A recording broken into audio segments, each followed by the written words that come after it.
Olá, meu querido. Muito obrigada por estar aqui, por nos ouvir nesse diálogo na Combran 2020, que está acontecendo agora em 2021.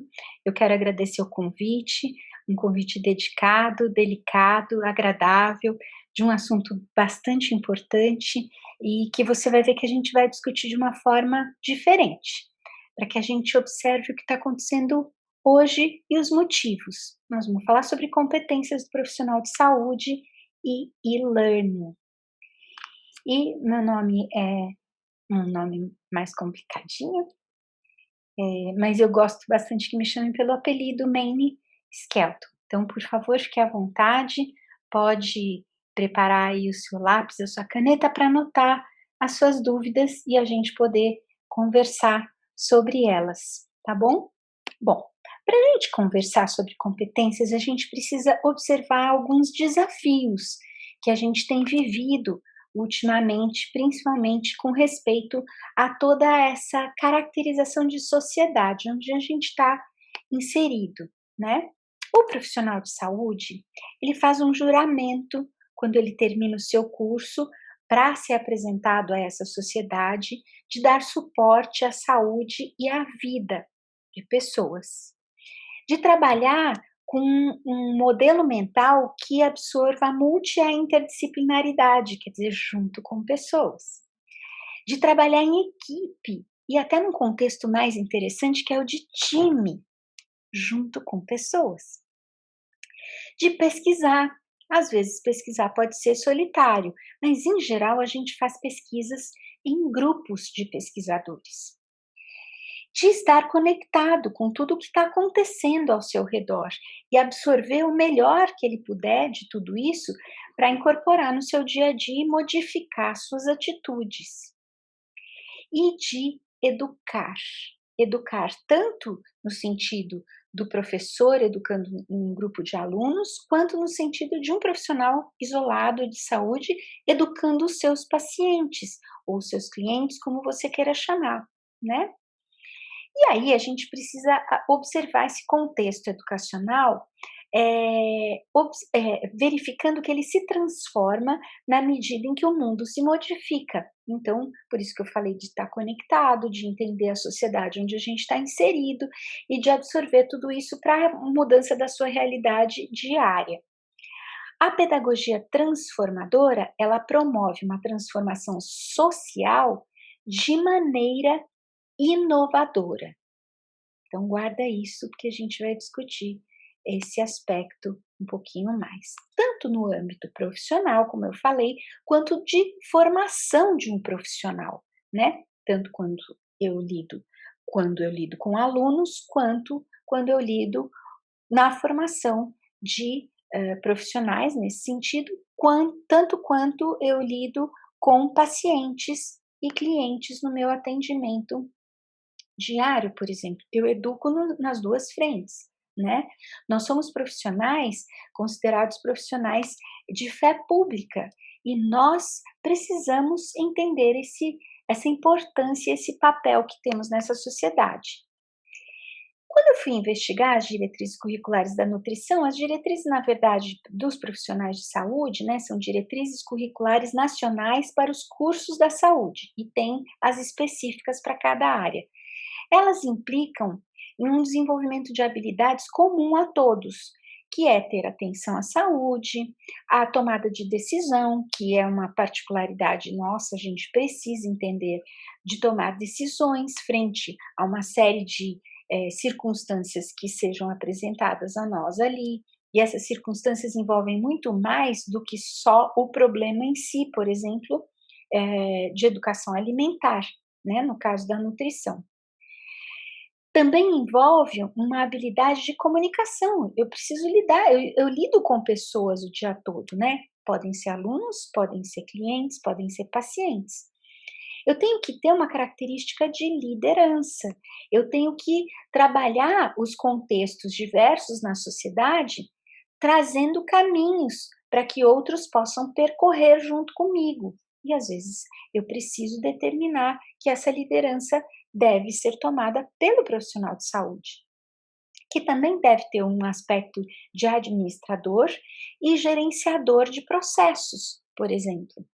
E tenho que estar apto a entender que a minha educação não para no momento em que eu recebo um diploma, mas ela é permanente e contínua e precisa ser, porque a área da saúde, a área de ciências biológicas, ela está se renovando a cada dia. Você descobre novos marcadores, você descobre uma série de coisas inovadoras, você descobre vírus novos e você precisa determinar uma série nova de pesquisas para atender a essa necessidade de manutenção da vida e da saúde destas pessoas, sendo atendidas por cada um de nós, que apresentam um volume enorme de diversidade. São pessoas altas, baixas, magras, obesas, são pessoas desta ou daquela religião, e tudo isso eu preciso saber administrar no momento, por exemplo, de determinar uma reeducação alimentar. Se o meu paciente for adventista, eu sei que ele, por uma decisão pessoal dele, ele não quer ingerir a proteína animal. E como é que eu vou fazer para administrar isso? Eu vou olhar para aquilo que eu estudei e dizer: ah, mas você me desculpe, você vai ter que dar um jeito, porque você tem que ingerir proteína animal. Ou eu vou olhar aquela particularidade dele e vou contornar o problema de outras maneiras diversas que possam dar a ele um caminho novo para que ele faça essa reeducação da melhor maneira. Bom, como eu falei lá atrás, uma pedagogia transformadora, ela vai trabalhar na transformação social de maneira inovadora, não impondo, mas trabalhando os contextos que se apresentam. E aí eu quero somar agora o trabalho à distância no e-learning. É possível motivar alguém à distância? Será que a gente consegue inspirar alguém a mudar os seus hábitos, e principalmente quando você trabalha à distância? Será que eu consigo modificar positivamente atitudes pessoais, quer sejam de alunos ou de pacientes, por meio, por exemplo, de plataformas educacionais, que podem ser uma diversidade imensa? Eu posso usar a plataforma educacional na formação profissional e posso usar também no meu consultório, no dia a dia, na minha clínica diária. Eu posso causar essas transformações? Será que eu posso? Quando eu olho a minha sociedade, no momento em que a gente está enfrentando a pandemia, e eu vejo uma aglomeração dessas, depois de tudo que foi falado sobre aglomeração, eu vejo pessoas que se adaptaram ao uso das máscaras, e vejo outras no mesmo contexto sem qualquer proteção. Será que elas não precisam ser inspiradas de alguma maneira?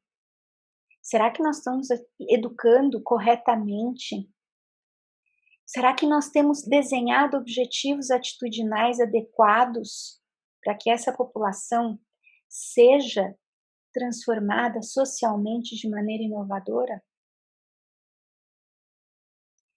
E aí eu vou te contar algumas coisas que eu tenho visto nessa geração, perdão, de alunos e na geração atual de professores e de profissionais da saúde. Eu tenho ouvido de várias pessoas: essa geração é um horror, essa geração é individualista, essa geração ela não entende muito bem as hierarquias, essa geração, e uma lista de problemas. Mas será que é essa geração? Ou será que nós não estamos fazendo o nosso papel adequadamente para modificar essas realidades de maneira positiva, fazendo com que a sociedade absorva os conceitos de forma a modificar os seus hábitos negativos para novos hábitos, e então eu possa trabalhar num contexto completamente modificado, com respeito ao respeito de cada um pelo outro. Essa geração, ela é individualista porque ela aprendeu a ser assim.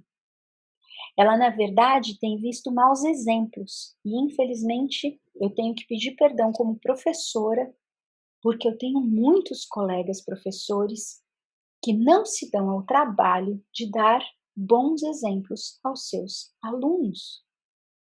E aprender atitude, muito do que se diz em vários dos textos do Vygotsky, em vários dos textos do Paulo Freire, você vai ver que é também por exemplo, e muito mais até, o peso do exemplo é muito maior do que uma aula teórica sobre atitude. A aula teórica sobre atitude não vai funcionar. A gente já sabe disso há muito tempo. Nós precisamos aprender a viver e inspirar os nossos alunos. E aí eu tenho professores que me perguntam, mas isso não é possível fazer à distância? É possível, sim, desde que eu planeje bem as minhas atividades e de que eu esteja presente mesmo que à distância. E aí vou lembrar de um professor sensacional, professor Romero Tori, escreveu um livro maravilhoso, singular, que ele fala sobre educar sem distância, mesmo que você use plataformas educacionais.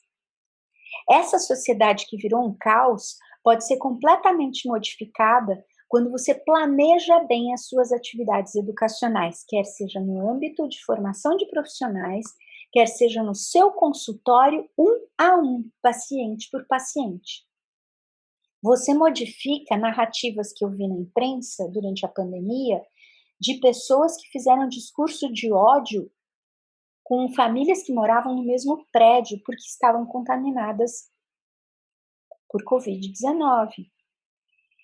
Modifica uma realidade de um racismo que absolutamente não cabe mais na nossa sociedade. Não dá para pensar mais nisso. A gente consegue modificar sim. Se a nossa sala de aula, se o nosso consultório tiver o planejamento dos objetivos atitudinais adequado para fazer essa construção. Se estes pacientes e alunos virem em mim exemplo.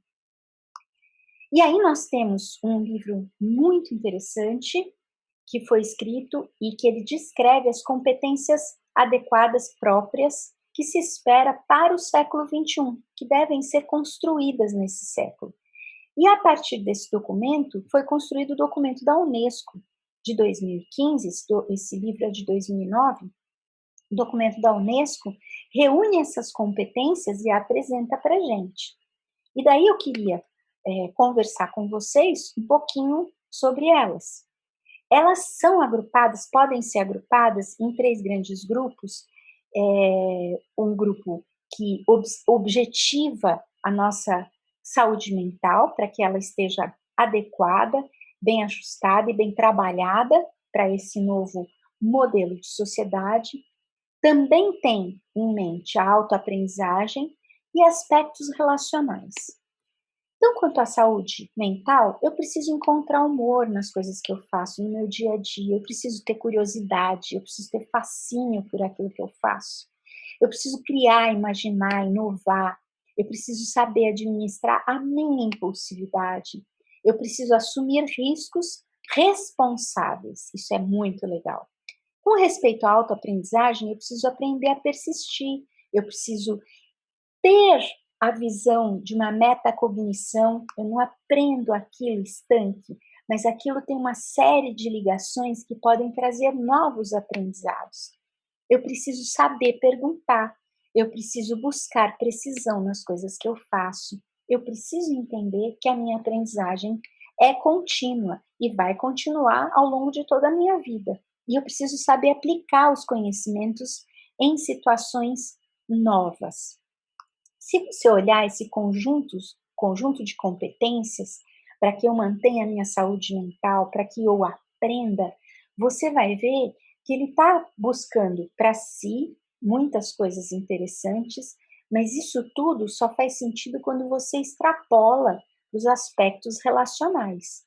E nos relacionais, como é que ficam as minhas competências? Eu preciso aprender a escutar com empatia. Eu preciso ressignificar os dados que os meus sentidos coletam do dia a dia e das relações com as pessoas. Eu preciso entender, comunicar claramente, pensar claramente, organizar as minhas ideias, para que eu possa me relacionar com outros. Eu preciso pensar de maneira independente. Eu não posso ir ao vento do que está sendo dito. Meu Deus, olha a polarização que houve na nossa sociedade. Eu não posso achar que isso é bom, é benéfico. Eu cortar relações nas redes sociais porque outras pessoas não pensam como eu. Isso não é bom, isso não é produtivo. Eu preciso pensar independente disso. E eu preciso ter outro discurso. Eu preciso ter flexibilidade no meu pensamento. Tanto resiliência quanto flexibilidade são duas palavras importantíssimas para nós no século XXI. E isso faz com que você modifique aquela realidade do relacional, que na verdade trazia uma série de competências, mas que não estavam sendo construídas porque o indivíduo olhava para ele e somente para ele. E agora você precisa que ele olhe para todo esse contexto. Afinal de contas, nós começamos falando que nós somos formados para cuidar de vidas. Eu sou dentista, cirurgião dentista. Eu não consigo cuidar dos meus dentes. O meu cuidado é para o outro. Você consegue fazer a sua reeducação alimentar, que legal. Mas o seu cuidado também foi formado para que você cuide do outro.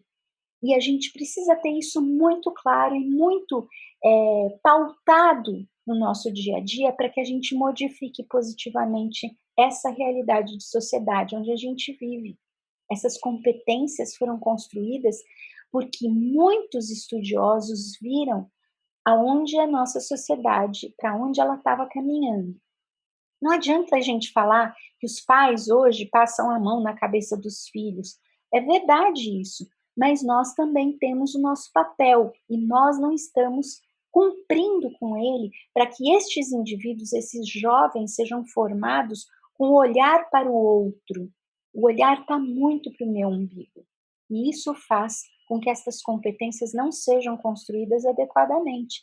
Então, eu não escuto ninguém, eu não pego os dados dos meus sentidos, avalio para traduzir isso em benefício do outro. Eu não penso com claridade, com clareza, com discernimento. Eu não me comunico claramente. E eu quero que o outro me entenda. Ele tem que me entender. Isso não é verdade. Nós somos profissionais de saúde. Nós não pensamos de forma independente. A gente está sempre pautado nessa polarização absurda que a sociedade está inserida. E eu não penso com flexibilidade. Eu não ouço o meu paciente, então, que veio, que avisou que a religião dele não o permite comer a proteína animal. Eu não ouço isso, eu digo, faço um discurso para ele de que ele precisa dessa proteína e que ele tem que modificar essa realidade dele, modificar esse hábito, e eu vou fazer a minha inserção. Não é por aí que a gente se relaciona bem com toda essa sociedade. E a gente pode contribuir beneficamente muito mais para que ela viva uma vida muito mais saudável do que ela vive hoje, tanto no seu aspecto físico quanto no emocional, mental. Educar acontece por exemplos. Quem é respeitado numa sala de aula, respeita. Quem é acolhido num consultório, acolhe. Quem é ouvido, passa a escutar. Quem é encorajado, passa a encorajar também. Quem é amado, ama no próximo momento. Quem é ensinado, ensina. Se eu me dedicar um pouquinho que seja a esse meu universo de pessoas a quem eu atendo, sejam alunos ou pacientes, eu vou investir para que outras vidas invistam em outras vidas. Há uma frase importantíssima na educação que diz que um professor não sabe até onde vai a sua influência, porque ele influencia aqui um grupinho, este grupinho vai influenciar outros grupos. Isso é exponencial, né? Mas será que eu estou influenciando positivamente o meu grupo? Tanto de alunos quanto de pacientes, clientes? É possível aprender e desenvolver habilidades relacionais quando eu tenho metodologias apropriadas em sala de aula e eu vou dizer a você de novo, também à distância é possível de desenvolver isso. Metodologias ativas envolvendo grupos de trabalho e observando os seus grupos de trabalho, dando a eles, inclusive, instrumentos para que eles façam a avaliação do próprio grupo. Avaliação por pares, eles te avaliam os seus colegas.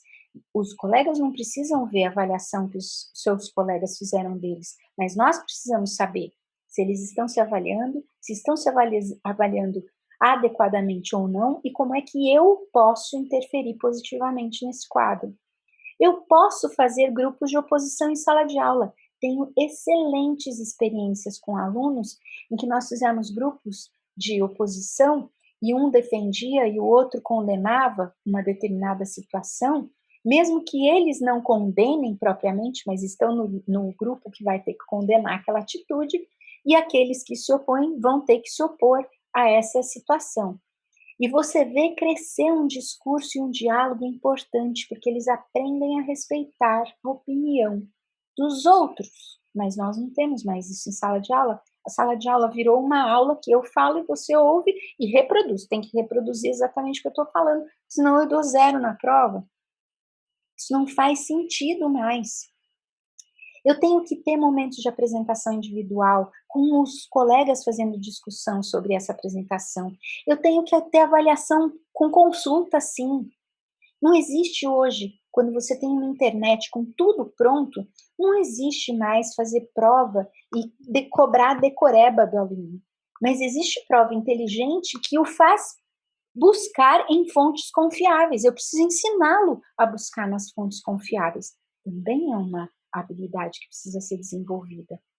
Eu preciso fazer avaliação em grupo, também, como eu falei, a avaliação por pares, e preciso de provas de múltipla escolha, que sejam, não tem problema, mas que eu tenha discriminação dessas respostas para que eu, como professora, possa entender se a minha prova foi adequada ou não. O professor parte do pressuposto que tudo que ele faz é perfeito, e então, às vezes, a prova tem erros crassos e esse aluno paga pela inadequação do instrumento de avaliação que eu utilizei. Isso não pode mais acontecer.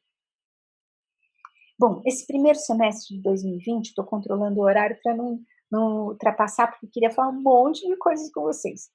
Eu fui responsável pelo projeto que a escola adotou quando veio a história toda dessa pandemia. E nós tínhamos professores sem experiência nenhuma no uso das tecnologias na educação, e alunos que nunca foram alunos numa modalidade à distância, né, de ensino remoto.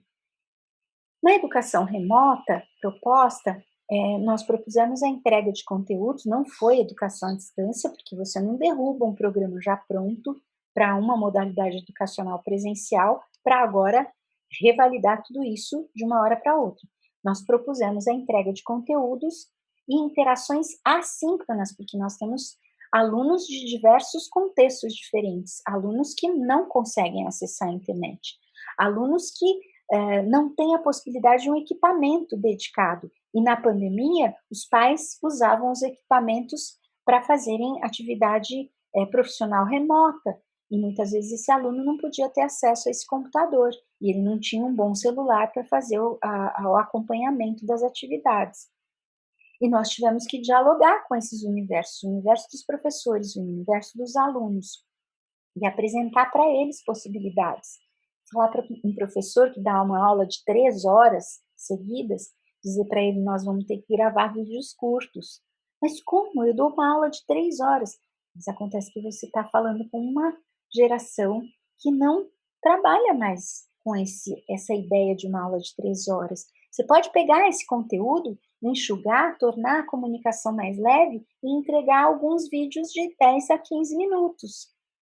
E você vê alguns professores indo atrás, aprendendo tudo isso, fazendo da melhor maneira, professores colocando até trilha sonora nas suas aulas, e isso foi fantástico de ver. E os alunos, professora, eu não quero fazer essa educação à distância porque eu li que isso daí não é bom.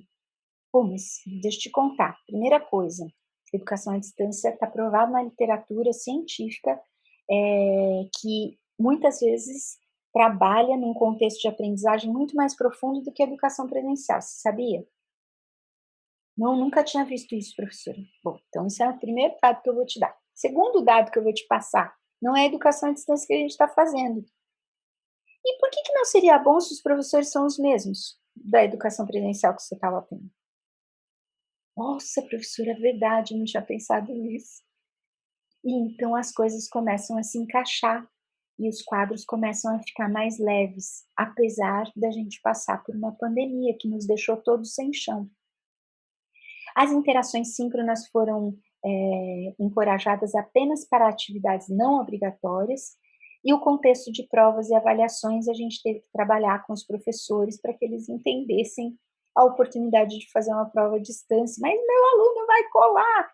E também discutir o que é cola nesse contexto onde na internet você tem tudo, e como eu falei, será que não é muito mais importante aprender a confiar, buscar informação em fontes confiáveis, do que propriamente saber de cor? Você não vai saber de cor tudo que se descobriu ao longo desses anos todos, mas está tudo na internet. Então eu preciso saber buscar aonde, qual é a fonte confiável. E as observações iniciais e finais dos nossos alunos e dos nossos professores mostram que é possível sim, é possível fazer uma educação de qualidade, é possível ter competências para fazer essa educação de qualidade acontecer, são as competências relacionais e os objetivos atitudinais que precisam pautar todo o meu diálogo com o meu aluno e com o meu paciente, para que eu possa educá-los da melhor maneira, com a melhor qualidade de informação possível. E aí nós temos alguns grupos dentro desse contexto do documento da Unesco apresentado, vou ter que passar rapidinho que meu tempo já acabou. Justamente o primeiro deles é a de atitude, compreendendo a universalidade e a diversidade que existe agora no mundo. Esse documento é um documento que fala da educação em prol de uma cidadania global. Então, observando todos essas realidades, não há mais lugar para racismo, não há mais lugar para você ter bullying com uma pessoa porque ela é de outro país, de outra origem, de outra religião, de outra nacionalidade. Não existe mais isso. Eu preciso conhecer profundamente todo o universo que me envolve. Eu preciso entender que é um contexto mundial, tem questões globais, os valores que existem são já globalizados de justiça, de igualdade, de dignidade. Eu preciso entender respeito, mas se eu, como professora, não respeitar, como eu falei, esse aluno não vai responder com respeito. Eu preciso trabalhar as habilidades cognitivas do pensamento. Eu preciso dar ao meu aluno espaço para que ele discuta coisas e não só ouça as minhas aulas. E é quando ele discute, tem espaço para falar e ser ouvido, mesmo que ele fale uma bobagem, eu não vou falar para ele: você está dizendo uma bobagem. Eu vou indicar caminhos para que ele pense, para que ele elabore melhor, para que ele me traga um resultado mais produtivo e mais interessante para ele em primeiro lugar. Mas eu preciso ter para mim isso tudo. Eu preciso também pensar em habilidades não cognitivas, as habilidades sociais, como a empatia e a resolução de conflitos. Se eu trabalhasse isso em sala de aula e no meu consultório, atendendo pacientes, clientes, eu modificaria essa realidade de polarização absurda que a gente viveu e vive nesses dias. Mas eu preciso ter em mente tudo isso e eu preciso ter para mim. Se eu não tenho para mim, eu não consigo educar ninguém. Eu não consigo ser exemplo para nada. Não adianta eu ler Vygotsky a todo tempo. E aqui eu quero deixar com você o primeiro saber do livro Sete Saberes, do Edgar Morin, que é um excelente filósofo, escritor, sociólogo, antropólogo. Ele diz que o dever principal da educação é preparar cada um para enfrentar os não saberes com lucidez. Isso está escrito no seu livro, Os Sete Saberes Necessários à Educação do Futuro. Nós estamos educando alunos, pacientes, clientes, para um universo que a gente não conhece. Mas nós precisamos ter em mente que vão continuar as relações entre pessoas. Nós somos seres sociáveis, nós nascemos para viver em sociedade e precisamos nos capacitar, ter competências para que isso tudo introduza o benefício, tanto nas relações interpessoais, quanto na educação que eu promovo, para que este indivíduo possa modificar a sua realidade no dia a dia. E então eu vou ver uma sociedade que vai usar a máscara todo dia. Todo mundo. Não vai sair na rua quando o governo disser que não é para sair, porque precisa se proteger, precisa proteger o outro. Não vai fazer aglomeração e não vai fazer bullying em sala de aula e nem à distância. E dá para a gente construir isso à distância de uma maneira maravilhosa. E eu quero encorajar cada um de vocês a pensar em todas essas oportunidades de raciocínio, de diálogo, para que a gente construa uma sociedade melhor. E, por favor, enviem as suas perguntas, se vocês gostaram, se não gostaram, o que dá para a gente contribuir, para que a gente possa discutir, então, nessa mesa redonda. Volto a agradecer a oportunidade de falar com vocês. No Combran, muito obrigada pelo convite, por estar aqui junto com vocês e por dialogar com colegas tão queridos das nossas profissões de saúde, que são vocês, os nutricionistas. Parabéns pelo evento. Muito obrigada.